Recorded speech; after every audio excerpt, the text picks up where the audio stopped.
Shalom. Shalom. First, I want to give all praises, glory, and honor to Yahweh, Bahashem, Yahweh Shai. Double honors to the apostles and elders of Great Millstone that rule well, that taught us his truth. Blessings to the elect and the remnant of Israelites who are scattered worldwide, who are predestined to be saved. This is Brother Yakao coming with another video lesson, and Lord willing, it will be edifying to you, to the Akim and the few Akwaf that are listening. And today we're going to do a little bit of history today, because I saw a video on YouTube, and let me say this guy brings out a lot of good information. All right, and that's his channel there, Karimo Ahu, and he basically knows and is uncovered, like a lot of people have, that so-called black people, Israelites, who ruled Europe. Okay, we ruled Europe for 1,000 years. All right, pursuant to Revelations chapter 20, verse 1 to 3, and that was prophecy that will happen. Okay, but a lot of people don't understand how we were taken out of power. But after ruling for 1,000 years, and that's what this video is about, because I saw this on his channel, and it's an excellent video. I'm going to go into it. So this guy, you can see his channel here. All right, you can subscribe to it. It's got some excellent information, and he digs a lot of information about our rule and uncovering all the whitewashing and so forth.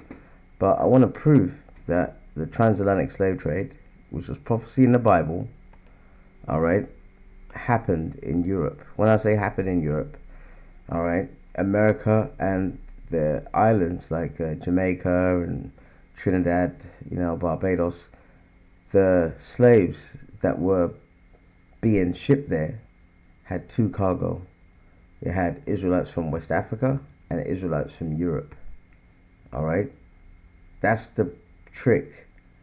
That's the thing that Esau's tried to cover. He's tried to cover the fact that the transatlantic slave trade happened in Europe.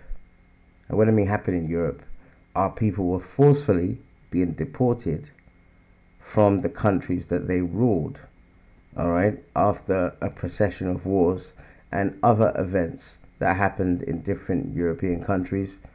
We'll give you the date that is the most important, really, 1453, when Constantinople was sacked by the Ottoman Turks. That was the first Israelite European civilization to go down. Spain followed shortly. Portugal followed shortly. And I would say from 1453 to really the mid-1700s, this went on, for a very long time, in different countries in Europe. Okay? Now, we always have to refer back to the scriptures. This is Nehemiah 1 and 7. We have dealt corruptly against thee.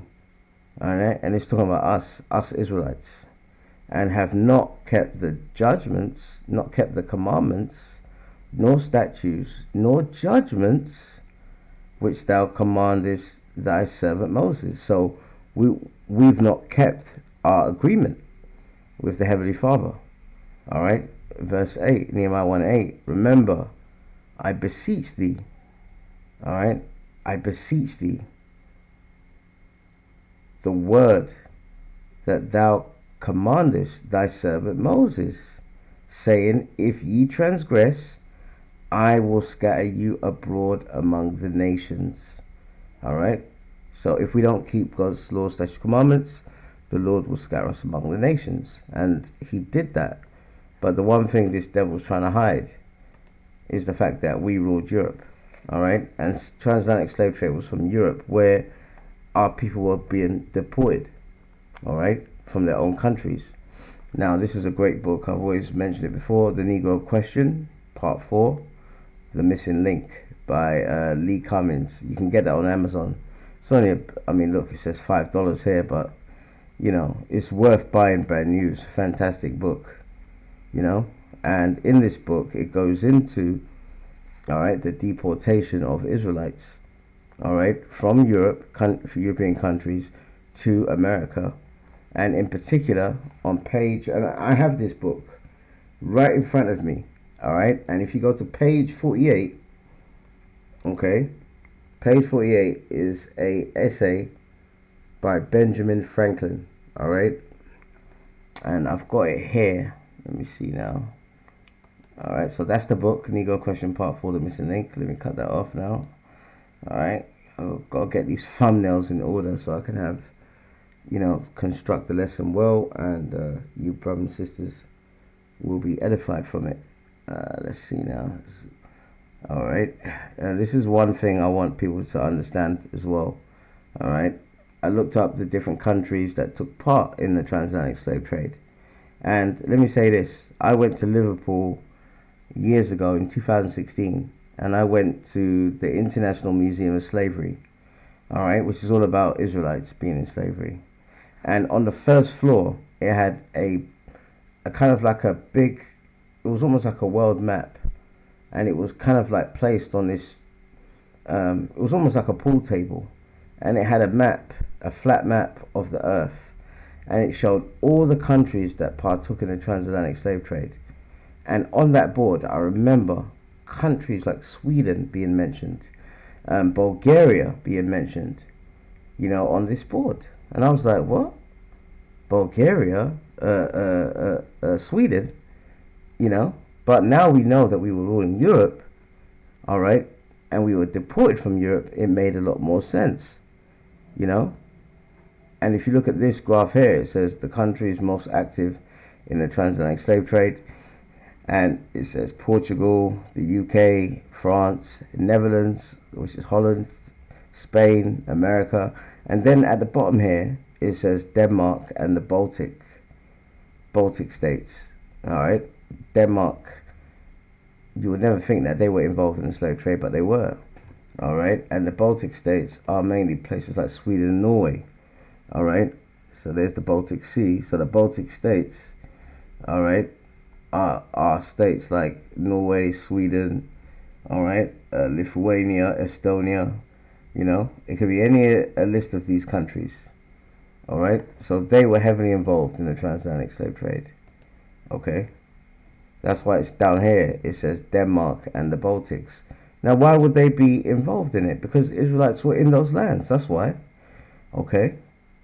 That's why it was called a triangular trade, man. All right. That's why it was called a triangular trade. Okay. Let me see here. That's why they called it a triangular trade.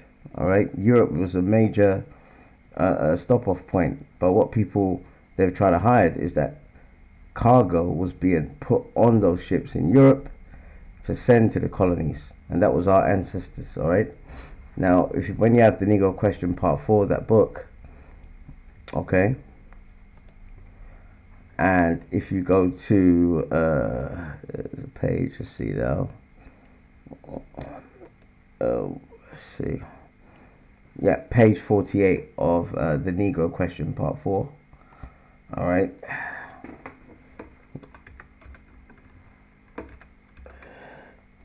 Let me just put it up again. Jake has a short attention span, so we're talking about this book here. All right. The Negro Question Part 4, all right, The Missing Link by Lee Cummins. If you go to page 48, it has a Benjamin Franklin essay, all right, and the title of it is America as a Land of Opportunity, all right, and it says the subject matter is why increase the sons of Africa in America, all right. This is on page 48 of this book. Sorry, I couldn't find a PDF copy to show you guys, but you buy this book, page 48. This is exactly what it says, and I've got a quote here, because this quote is what is in page 48, all right, which I've got in my hands right now, all right. And the subject is why increase the sons of Africa in America, all right. And this is by Benjamin Franklin.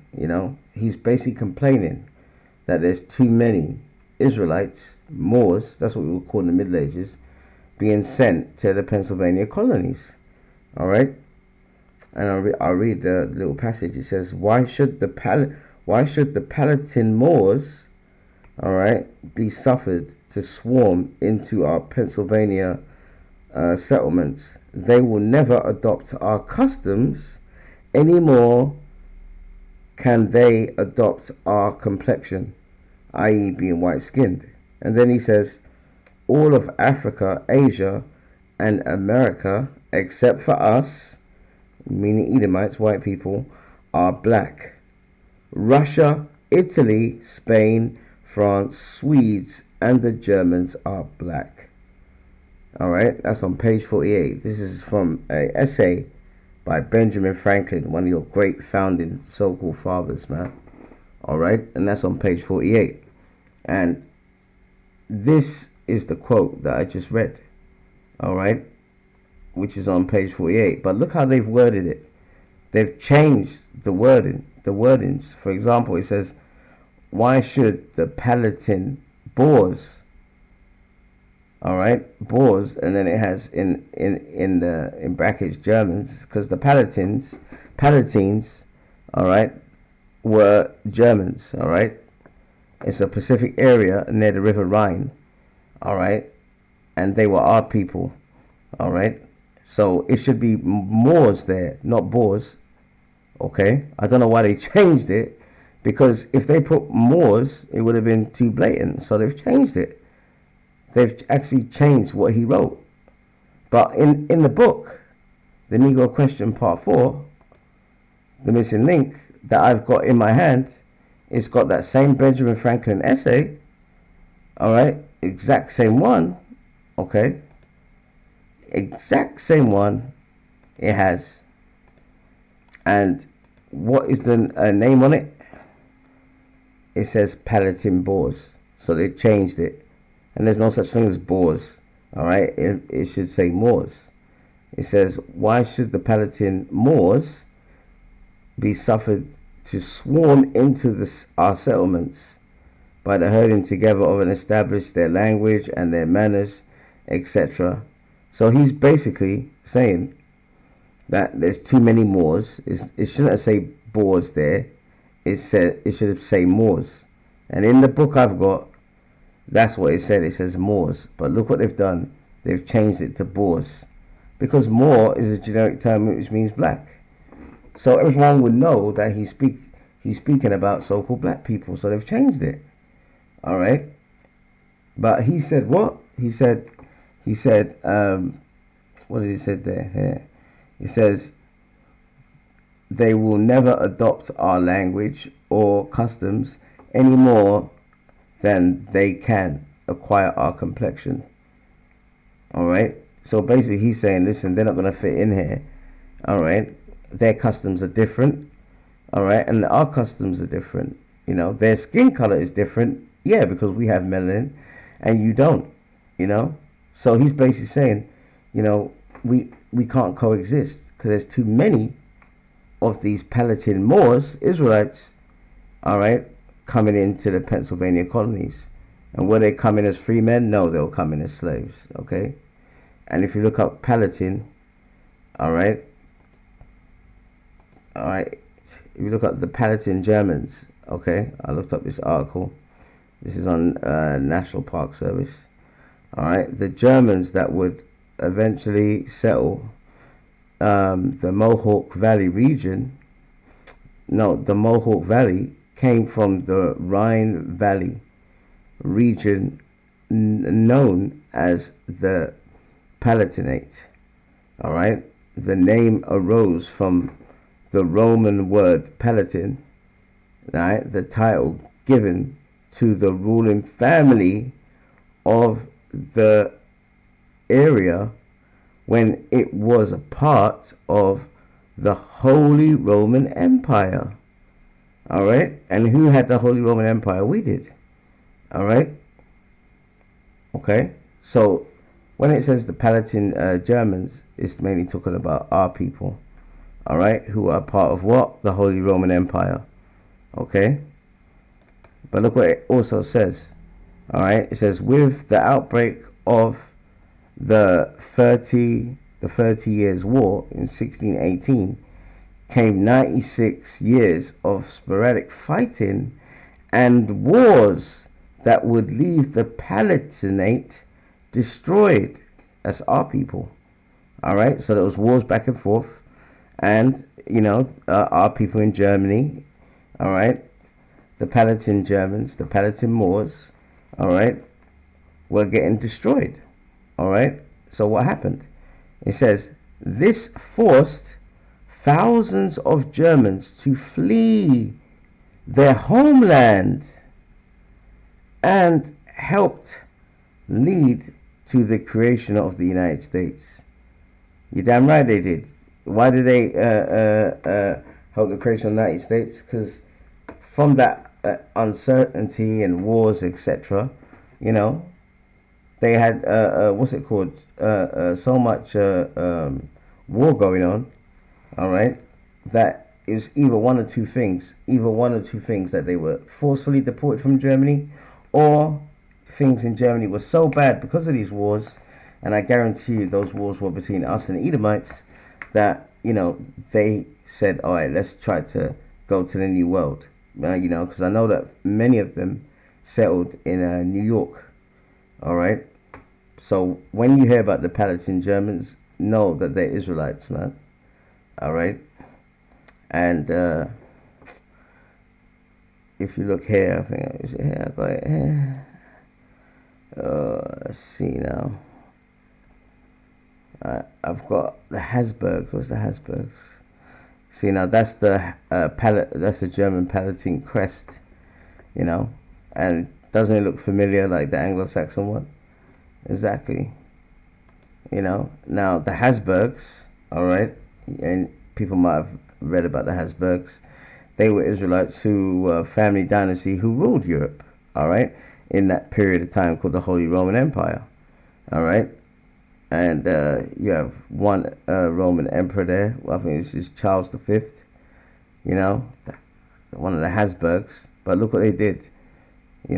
That's the real one on the left, but they whitewashed him. You see?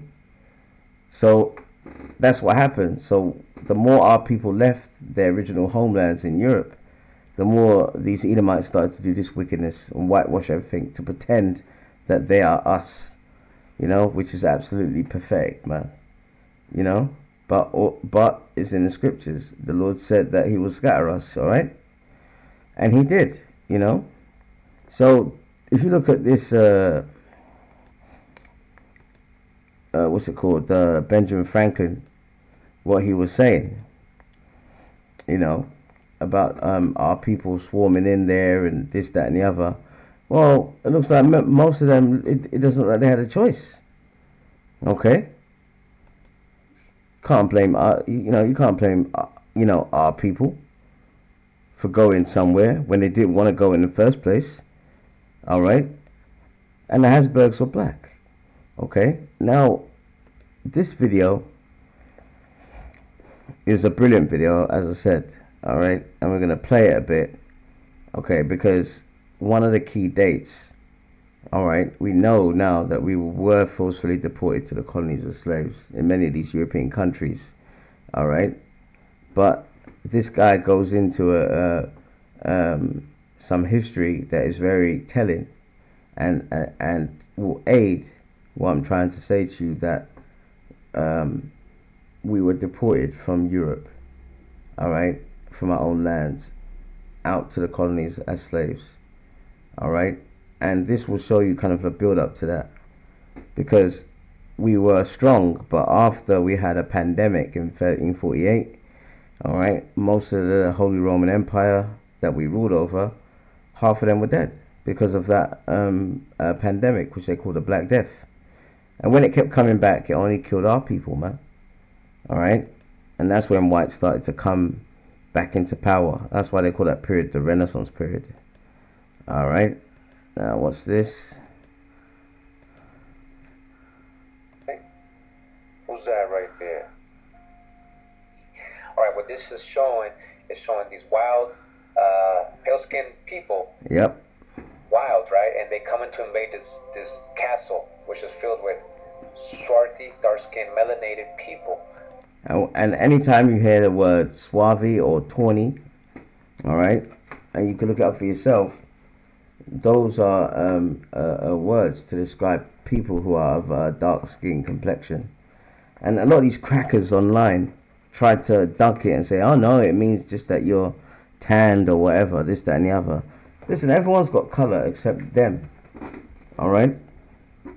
It's just them and their feeble attempt to try and say that all these great people back then were not black, this, that, and the other. But anytime you see the word swarthy or tawny, all right, that means they're of dark skin complexion.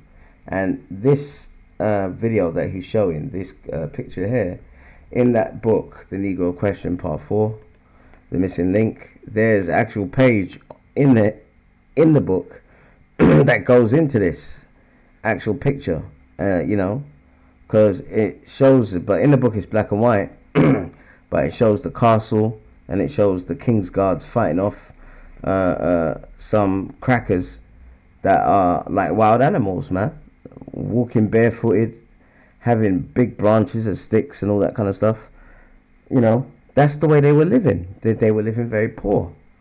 All right, they were in a bad position. But this is dated around the 1400s, and that was after the Black Death. All right, so that's when these crackers started to be bold, because after that pandemic, our numbers were low in Europe, so it made sense that they would try and attack us and try to take us down when we're at our weakest. All right, let's continue. All right, of dark complexion, all right, or so-called black Europeans in their castle. All right, you can look that up. All right, so I wanted to show you the actual tapestry zoomed in. All right, it's like I was saying, I wasn't kidding. So it shows a bunch of pale-skinned people, right? Yep. Look like wild men. They got some kind of tattoos or whatever on, and they're trying to invade this castle right here. All right, so you see, these are melanated people. You see their complexion. Look at that. Look how they're dressed. Yep. Look at that bow and arrow. Bow and arrow. Who has bow and arrows? All right, so you see up here in the windows. All right, you see down here, so you can see. See up here in the window, you see? Dark complexion people, right? Swarthy Germans. This is in Germany. They're getting their castle invaded. A South German tapestry. This is from the Bulletin of the Museum of Fine Arts, Volume 56, number 303, pages 5 to 13, plus 15 to 17, 12 pages. The subject of the tapestry, startlingly at variance with the subjects of other tapestries in the museum's collection, present an enticing iconographic puzzle. Beginning at the left-hand end of this long, narrow strip of tapestry, probably intended to hang above a row of benches, we follow the actions of strange, bearded men, clothed in handsomely styled renderings of the traditional hairy covering of the mythological wild man, armed with stones and branches. The wild men approaching. And by the way, the wild men are not mythological. That's how you Edomites were living, all right, in that period we ruled. In the Middle Ages, they were living like wild animals, man, all right? Some of them were walking on all fours, they were barefooted. And you can see that from the picture. You see them barefooted. Look, their toenails have not been clipped. They're like wild animals, and they think they can take down our nobility. Yeah, because that happened after the pandemic. That's why. So they were emboldened to try. Okay, let's continue. And they're not mythological. That's how you crackers were living back then, man. All right, and in the kingdom, you're gonna go back to that low state as well, man. A moated castle defended by dusky Moors, dusky, dark complexion, dark complexion, so-called black Moors, dusky Moors. All right. So who is the wild man, and who is the ones in the castle? All right, pay attention. From the upper windows of the castle, the king and queen watch the approaching horde. The attackers, in contrast to the dark-skinned defenders, all right, again, in contrast to the dark-skinned defenders are giants. This is wild men in the Middle Ages. A Study in Art, Sentiment and Demonology by Richard Bernheimer, Harvard University Press. Right, so I wanted to go to page 147, is where they mention the tapestry we're talking about today. And it says here, there are in one tapestry only hairy wild men assailing blackamoors, including a black king and queen, including a black king and a black queen. There you go. You know? Well done. Beautiful research, man. All right? And this is becoming such a nuisance, all right, to these Edomites, that they've got this thing called Quora Digest. And when you go on there, they've seen all these pictures. They've even posted it on their forum. You know, let me try and give you an example here. All right, Quora Digest. Because they've seen these pictures, all right? They've seen these pictures and they keep saying, is there any credible evidence that blacks ruled Europe?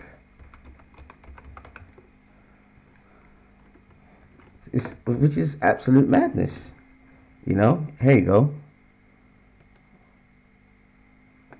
There you go. This is one of the stupid questions.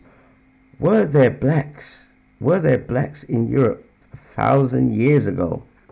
You know? And they put up all these stupid whitewashed pictures, you know? Oh, you know, so they put it up and say, oh, no, there wasn't, this, that, and the other. They know there was, man. They know. Look.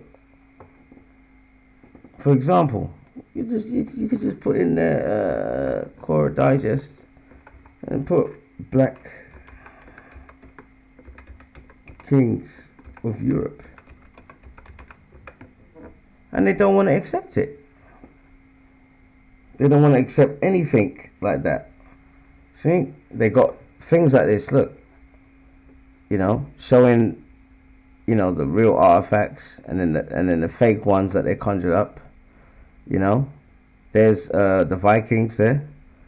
You know, and you can see from that picture that's from a you know, a book.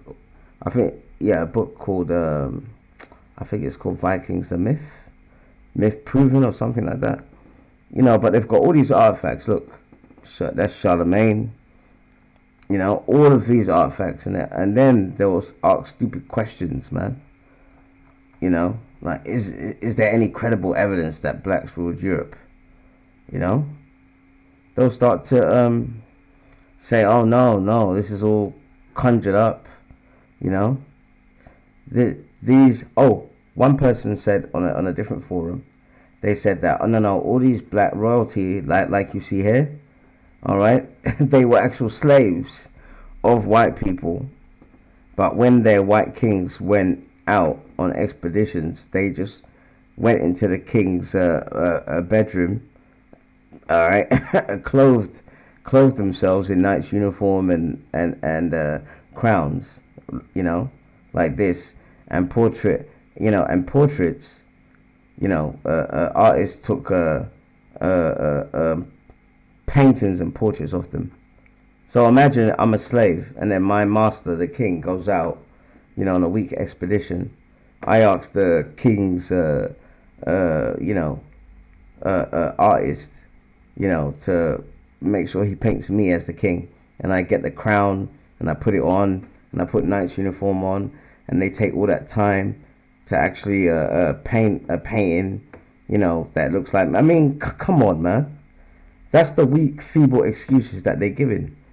They don't want to accept the fact, all right, that they've been lied to, all right, and they're not superior, and we are the originators of Europe.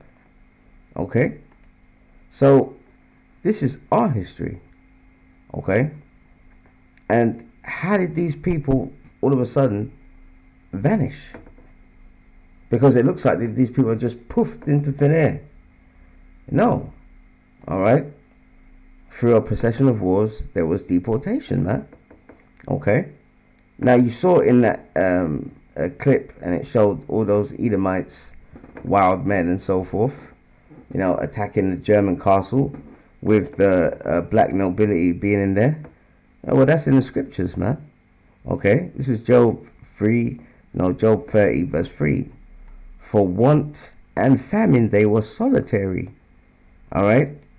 So in that period of time where we were ruling, all right, Europe, while we had all the connections, this, that, and the other, they and a monarchy and built castles, they were solitary.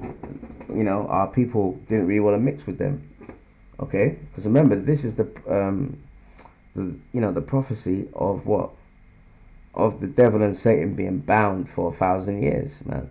All right, having the key to the bottomless pit and a great chain in his hand. Chain is a representation of what? Slavery. So they were more or less in slavery unto us. Okay, so for want and famine they were solitary, fleeing into the wilderness, in former time desolate and waste. Okay, verse 4, who cut up mellows by the bushes and juniper roots for their meat. That's them living off the earth. All right, verse 5, they were driven forth from among men. All right, and our people helped to do that. All right, when we took over Europe, man. And that started basically with having a procession of Israelite Roman emperors, starting with the Emperor Nerva. All right, you can look that up. It's called because all the Israelite emperors that came in, all right, after Domitian, they called the 5 good Roman emperors, because each one brought a different aspect to the Roman Empire that made it more better, more civilized. All right, they were driven forth among men. They cried after them as after a thief. All right. All right. To dwell in the clefts of the valleys, in caves of the earth. What does the word Caucasian mean? Cave dweller. And in the rocks. Okay. And in the rocks. And now, doesn't that sound like what you just saw in that video? Okay, skip forward now to verse 8. What does Job say? They were children of fools, yea, children of base men. All right, they were viler than the earth. Base men, and a base means bottom, man. All right, base, bottom. Like when you go to a car dealership, you want to get a Mercedes A-Class, you have a base model. That's just got standard stuff. But if you want to go up, you might go to the platinum level, triple platinum, you get more gadgets, etc. All right, so the Lord is calling them children of base men, and they were viler than the earth. Okay, they were viler than the earth, and that's going into how they were in that period of time we call the Middle Ages. That's how we were, some of our people anyway, kings, queens, and so forth. And they were these people that were viler than the earth in the wilderness, man. All right. So somehow they went from this state, this low state, to the state they're in now. And that shows you that it's just all prophecy from the Lord, man. All right. So they were fighting against us as quick as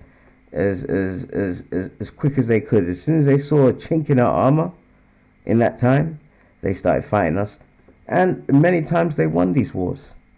And that's how the deportation started, from Europe. So remember that this it was a triangular trade, but there were 2 cargoes on the ships. Israelites from Europe and Israelites from West Africa. All right. And who helped that process? The wild men, the Edomites. And that's what the Lord said they'll do. Psalms 83. All right. So I hope our people understand now that we ain't got no friends. We've just got enemies, man. And if you want to know real history, because this is a damn good website. It's called Real History, realhistoryww.com. All right, it's an excellent website. If you click on it, all right, it goes into the Holy Roman Empire, the history of it, you know, and it has all the real pictures of our people, the places that they built, you know. Okay, so we went from all this high royalty, this, that, and the other, to slaves. All right, because of our sins, man. And that is the tapestry that was shown in that video. All right, and it says here, German tapestry, 1400s.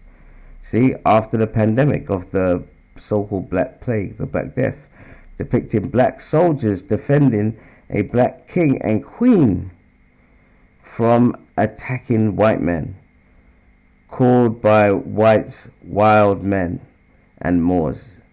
That's what the painting's called. All right. So listen, I'm gonna leave it at that. All right.